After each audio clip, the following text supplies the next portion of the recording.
fighting out of Auckland, New Zealand, Brad the Quake Riddell. John, look at his ear. His cauliflower is about to bust. A punctuation mark for Brad Quake Riddell. I don't know about you, Mark. I'm pretty fired up. Welcome back to SportsCenter. What a way to bring us back. Brad Riddell, otherwise known as The Quake, is about to enter the octagon in the co-main event on March 20th. And Mark, I don't know about you, but I'm very excited for this one. Yeah, Victoria, this one is a very compelling matchup as Riddell will fight Gregor Gillespie, who is 13-1. Riddell is on a 6-fight win streak and a recent addition to the UFC promotion. Brad visited with Jimmy Smith in the build-up to UFC Fight Night. I'm now joined by City Kickboxing's own Brad Riddell. First question I have for you, you're getting ready for a guy who is an All-American wrestler, who's a national champion here in the United States. How's it been getting ready for a guy with that skill set in New Zealand? Has it been hard to find guys who can simulate that style?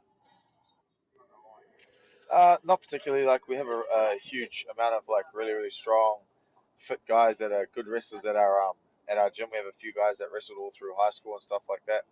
So it hasn't been, we don't have an All-American, obviously, but we have some very, very good wrestlers and some very fit ones. So yeah, it hasn't been too hard. And also, fights are a lot different. It's not just pure wrestling. So I'm sure I'm going to manage.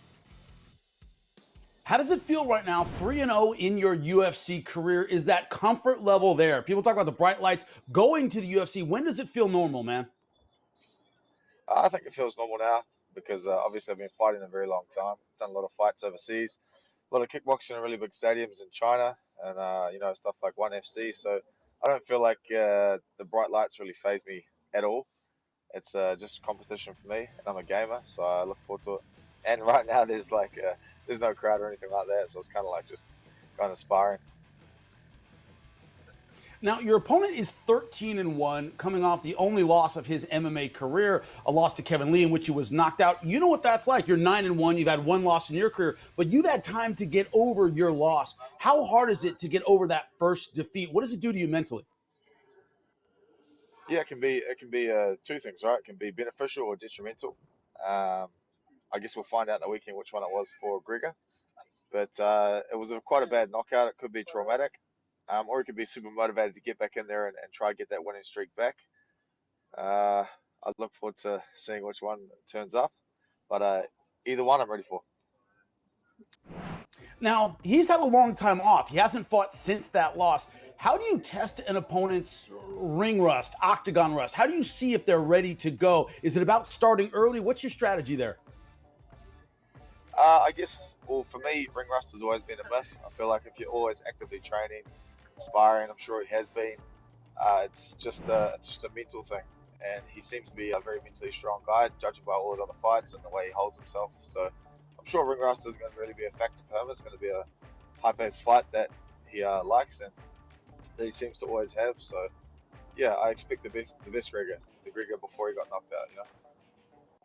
Well, I appreciate your time. I know you're on the van all the way to the PI Center. Hope everything goes great with your pre-fight checks. Best of luck this weekend, man.